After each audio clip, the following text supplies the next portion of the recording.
അപ്പോൾ പന്തീരങ്കാവ് കേസിന്റെ പശ്ചാത്തലത്തിൽ വനിതാ കമ്മീഷൻ അധ്യക്ഷ പി സതീദേവി സംസാരിക്കുന്നു. തത്സമയം ശേഷമാണ്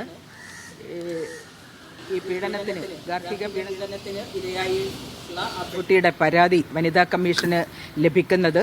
പരാതി ലഭ്യമായ ഉടനെ തന്നെ ഈ കൺസേൺഡ് പോലീസ് സ്റ്റേഷനിലെ SHOയെ ഫോണിൽ കോൺടാക്ട് ചെയ്തിട്ടുണ്ടായിരുന്നു.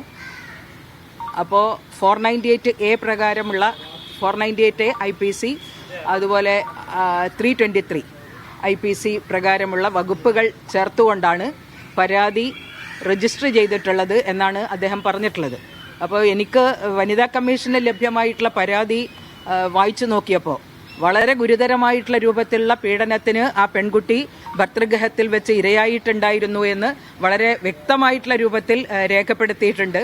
മാത്രമല്ല പോലീസ് സ്റ്റേഷനിൽ ചെന്നപ്പോൾ പോലീസ് സ്റ്റേഷനിൽ പരാതിയുമായിട്ട് ചെന്നപ്പോൾ ഉണ്ടായിട്ടുള്ള പോലീസ് സ്റ്റേഷനിലെ സമീപനത്തെക്കുറിച്ച് SHOവിൻ്റെ സമീപനത്തെക്കുറിച്ച് ഉള്ള ആരോപണവും ഈ പരാതിയിൽ രേഖപ്പെടുത്തിയിട്ടുണ്ട്. അതുകൊണ്ടാണ് പോലീസ് ഓഫീസറെ നേരിട്ട് വിളിച്ചിട്ടുള്ളത്. അപ്പോൾ ആ ആരോപണം ശരിയാണ് എന്ന്, കുട്ടി ഉന്നയിച്ചിട്ടുള്ള ആരോപണം ശരിയാണ് എന്ന് അദ്ദേഹത്തിൻ്റെ മറുപടിയിൽ നിന്ന് വ്യക്തമായി.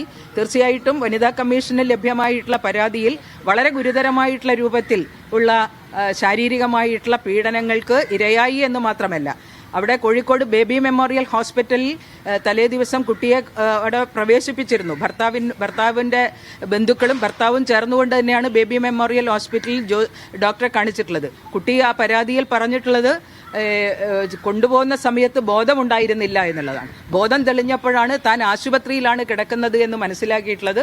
സ്വാഭാവികമായിട്ടും ആ പെൺകുട്ടിയുടെ ഈ ശരീരത്തിനേറ്റിട്ടുള്ള പരിക്കുകൾ സംബന്ധിച്ച് ഡോക്ടറോട് പറഞ്ഞിട്ടുണ്ടാവുക ഈ കൊണ്ടുപോയിട്ടുള്ള ആളുകളാണ്. ആ പെൺകുട്ടി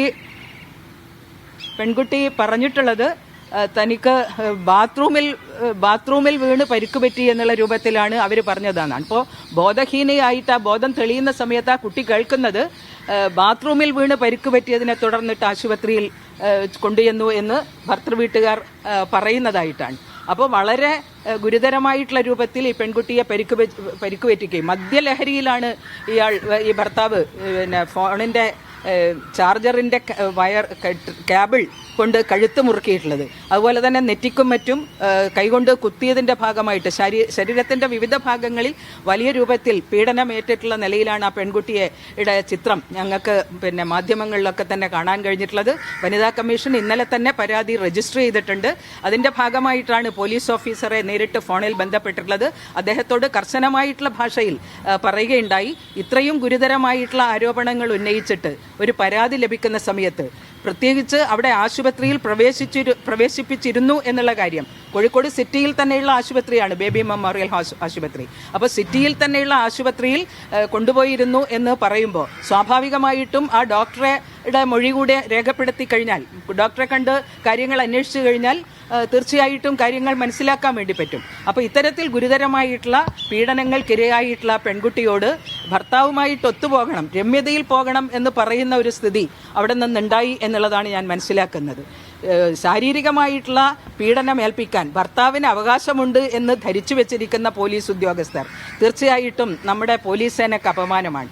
കേരളത്തിലെ പോലീസ് സംവിധാനം ഏറ്റവും മെച്ചപ്പെട്ട രൂപത്തിൽ, ഏറ്റവും കൃത്യമായിട്ടുള്ള രൂപത്തിൽ ഇത്തരം ആരോപണങ്ങളിൽ അന്വേഷണം നടത്തുകയും കുറ്റക്കാരെ കണ്ടെത്തുകയും കുറ്റക്കാർക്കെതിരായിട്ട് നിയമ നടപടികൾ സ്വീകരിക്കാനുമൊക്കെ ജാഗ്രത കാട്ടുന്ന പോലീസ് സേനക്ക് അപമാനം വരുത്തി വെക്കുന്ന ഇത്തരത്തിലുള്ള ഉദ്യോഗസ്ഥന്മാർ തീർച്ചയായിട്ടും അവരെ അദ്ദേഹത്തെ അന്വേഷണ സംവിധാനത്തിൽ നിന്ന് മാറ്റിയിട്ടുണ്ട് എന്ന് ഇപ്പോൾ മനസ്സിലാക്കാൻ വേണ്ടി കഴിയുന്നു.